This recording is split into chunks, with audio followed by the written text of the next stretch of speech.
The diamond shapes floating in this weird kind of almost liquidy landscape were taking 35 millimeter prints of the Stargate sequence and projecting them onto little triangle-shaped facets of these diamond-shaped tetrahedrons. So each of those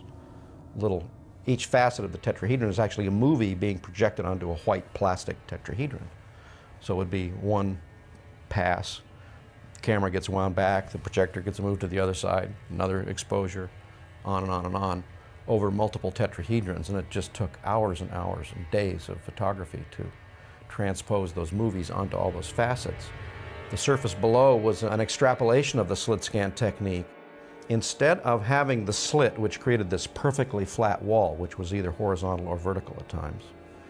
I took the slit and hid it from the camera, but allowed you to see the slit as a reflection off of a bumpy cylinder of plexiglass, mirrored plexiglass.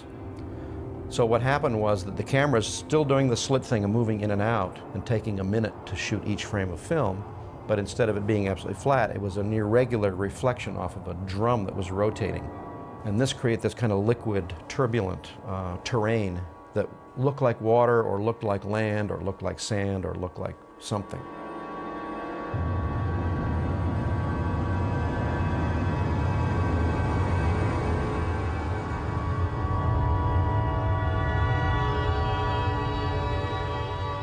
The liquid effects of these kind of exploding diaphanous nebulosities that looked like huge astronomical cataclysmic events was actually the first thing that Stanley shot on the film, and some of those shots were shot in New York in a very small room using this technique of dabbing little tiny bits of lacquer and enamel paints on water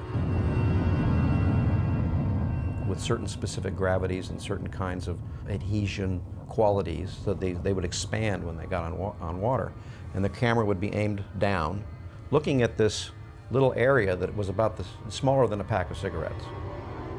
And looking at this tiny little liquid phenomena blown up on the big screen looked absolutely galactic.